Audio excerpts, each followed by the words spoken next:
Eto, ne?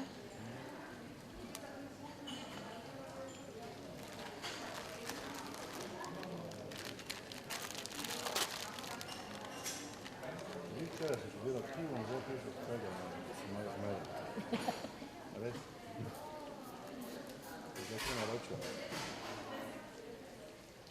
Stanka drži me? Stanka drži, ka ne bo poli pol.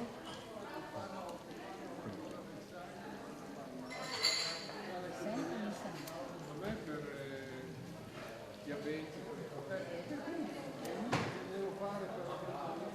Mislim.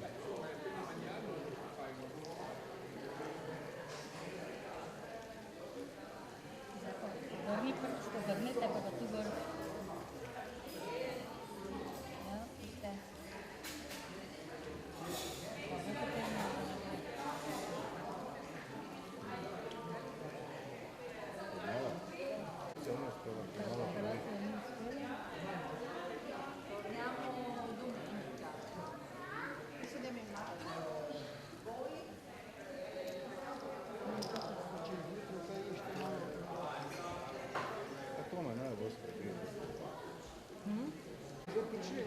Ja, enkrat si leži. Ja. A če ni? Vedno. Da lahko imam isto iglo, ne? Lahko, ja. Tak probajte narediti, ker nama še enkrat tak. Tak, Tak, veš, da imaš, da vključuje bolj. tak. Tak, veš, da. Zakaj ne? Isto lukno. Ja, najboljše na isti prst, ne? Ja. Ne stiskate, ne bo dobro. Tak je, to. Evo ga, dovolj. Evo je že odteklo. Nekaj, če vidim, da mi ni potegnilo gor, se nič ne vidi, ne? Evo pa malo. To ne bo? Ja, bo malo šrotalo, pa bo. Evo malo šrupa, potem se pokazalo. 7 pa pol. Ja, zdaj mogoče malo več posodijel, veš? Kako pozorijo.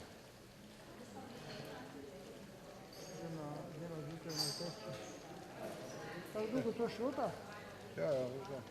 Šruta včasih, 1 minuta tu. Ne ve, ali je normalni človek. Vidim, če je pokazalo malo. Še enkrat. 3,02. Kaj je to? Kaj? Malo. Evo pa zdaj mi izjavo. To pa izjavo, ne? Če? Danes torej na Ptuju kongres slovenskih humanitarnih organizacij prav ob dnevu humanitarnosti. Kaj bi rekli, da je nekako tista poglavitna težava, s katero se pravzaprav zdaj vse slovenske humanitarne organizacije soočajo, tudi z vidika te glavne teme, ki bo na kongresu nekako najbolj obdelana, ne, meje humanitarnosti v socialni državi?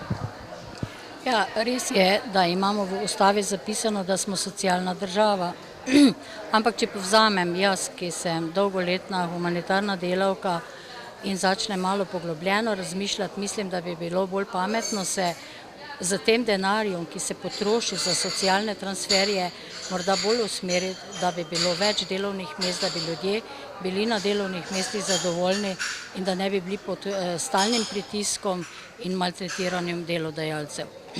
Sicer pa, če govorimo o področju humanitarnosti, morda je prav, to so različna razmišljanja, da imamo vedno več humanitarnih društev, organizacij, ampak če gledaš pa z vidika, koliko pa oni naredijo, se osredotočijo mogoče za neko stvar, ki je populistična, ki nekoga prinese neko medijsko pozornost za kratek čas, za razliko od nas, ki smo konstantno vključeni v humanitarno delo in je naša naloga, da ljudi zaznavamo na terenu z lastno presojo, kdo je potreben pomoči, pa kdo je ni. Ker območno združenje Rdečega križa Ptuj grejo pomoči v številke, v tisoče potrebnih ljudi za pomoč. Če jaz povzamem mestno organizacijo Rdečega križa, katere predsednica sem, bi rekla, da smo leta 2006 začeli z 5 paketi. In junija na zadnji delitvi smo jih porabili 120 in bi bilo dobro, če bi jih imeli 160. Zdaj trenutno je v akciji Sodrva, to se pravi kurjava za zimo, ker to so stari ljudje, več ali manj, ko si ne morejo več sami pomagati, ko si tudi drv ne morejo več sami pridobivati, penzijo imajo pa 380 evrov. In to za 40 let delovne dobe. Zato sem omenila to socialo, ki je zapisano v ustavi. Jaz mislim, da vsak državljan Slovenije, ki ima polno delovno dobo in je star 80 let, bi morala država poskrbeti, da tak človek ne bi živel v socialni stiski. Toliko, da bi živel dostojno življenje, da ne bi potreboval prehrambenih paketov in pripravljal makarone ali špagete na 1001 na en način. Ko te srce boli, ko to vidiš, ali pa ko najdeš novega človeka, ker ga sam zaznaš, ker ga vidiš, kako hodi, pa reče, kako ste me zaznali, pa se zjoče in potem ugotoviš tisto, kar jaz vedno pravim, da humanitarni delavec ne more biti ad hoc čez noč, ampak humanitarni delavci smo tisti, ki je nekako to v nas raslo in nas je to delalo pozitivne ljudi, da zaznamo, da spregledamo, da vidimo in čutimo, kdo živi okoli nas, ali je nekomu kršeno dostojanstvo in čast biti človek, to je tisto, kar je naša dolžnost. Najlepša vam hvala.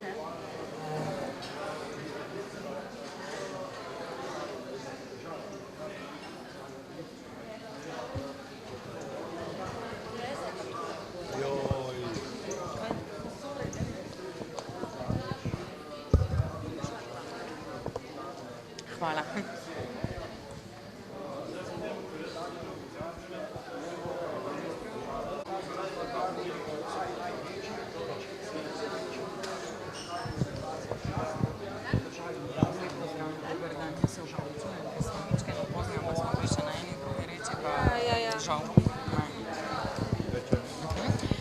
Torej, danes tukaj na Ptuju kongres slovenskih humanitarnih organizacij.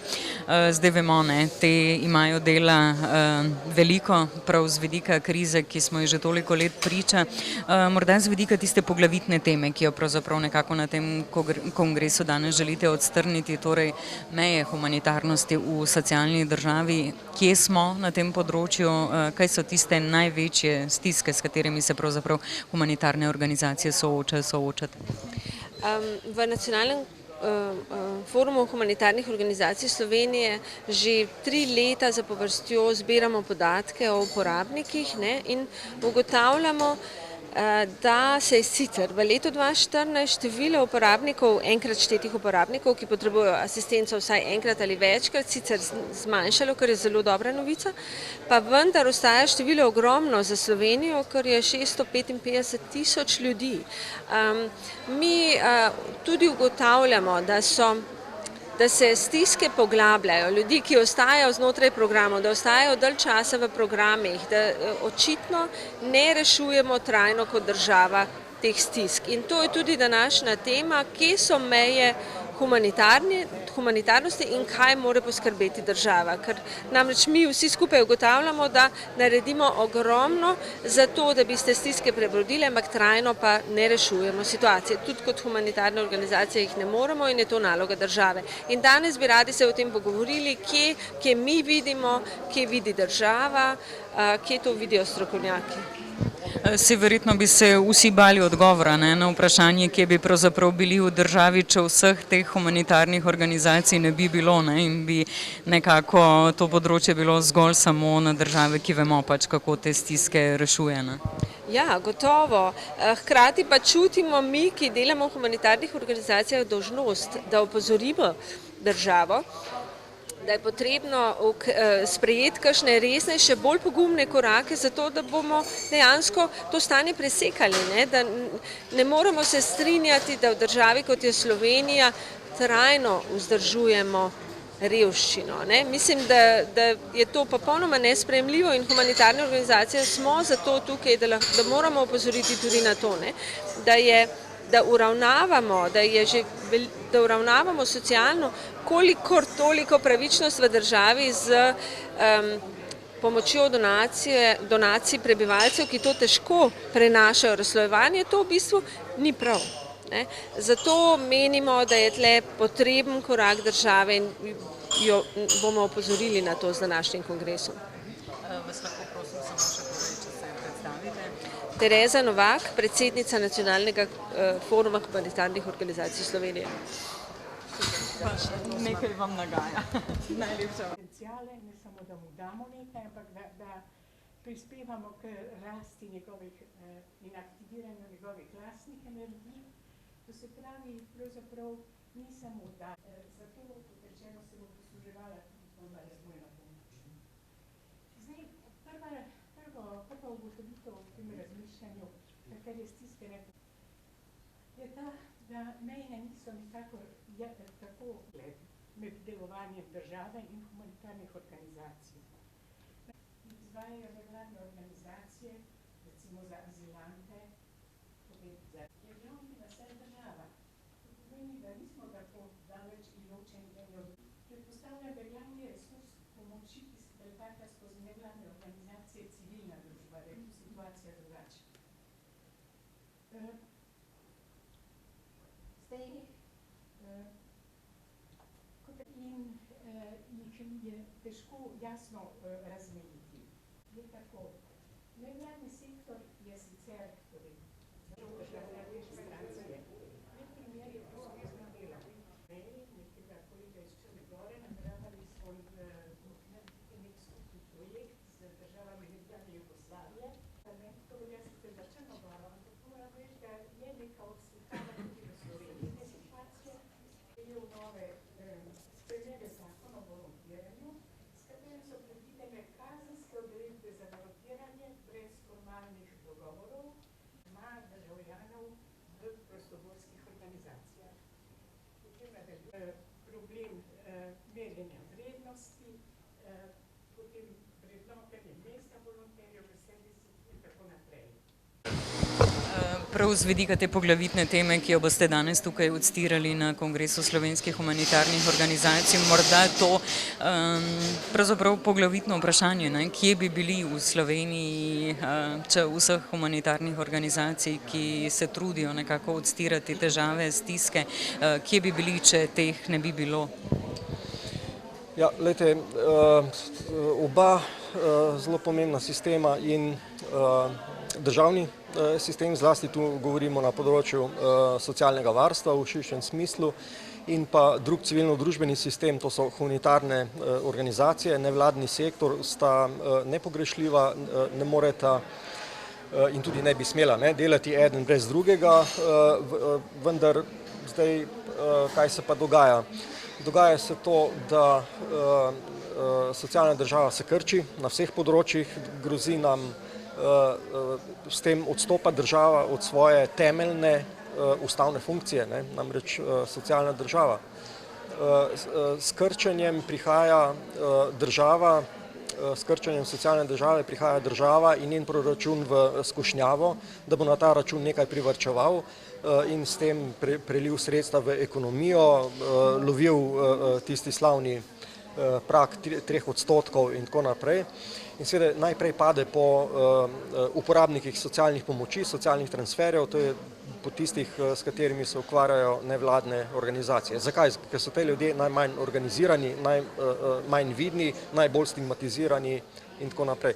Tako da tu imamo en precej črnogled scenarij redukcije socialne države. Kako potem socialna država naredi? S tem, ko se umika, misleč bodo že nevladne organizacije za to poskrbele, bo se že civilna družba organizirala. Ta proces se dogaja pri nas od osamosvojitve Slovenije naprej.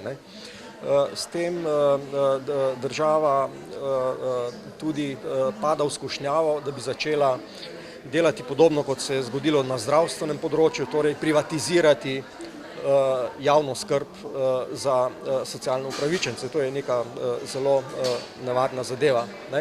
To gre preko projektnega financiranja, potem javno-zasebna partnerstva in na koncu privatni sektor. Na drugi strani pri nevladnih organizacijah imamo bolj pozitivno zgodbo. Slovenija je, vsaj če primerjamo Slovenijo glede na druge bivše socialistične države, ima tako rekoč najbolj od vseh bivših socialističnih držav najbolj razvit sektor nevladnih organizacij, tudi nevladnih organizacij na področju humanitarnih dejavnosti. Odziv ljudi za prostovoljno delo je velik, tu ni problem, nikoli ni bil problem. Problem je pa, da seveda tudi nevladne organizacije so prizadete z krčenjem sredstev. Tako da to seveda rešujejo s pomočjo požrtvovalnosti, vendar če se temu pridruži tisto, na kaj sem opozoril prej, krčenje socialne države, potem je pa to recept za katastrofo. Hvala vam lepa.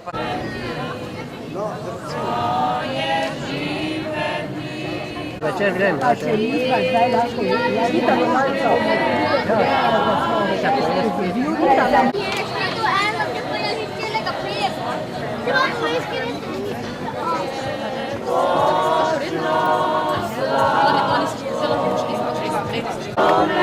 sem vam tu jakno, pa ne vem, če ne bi rejši.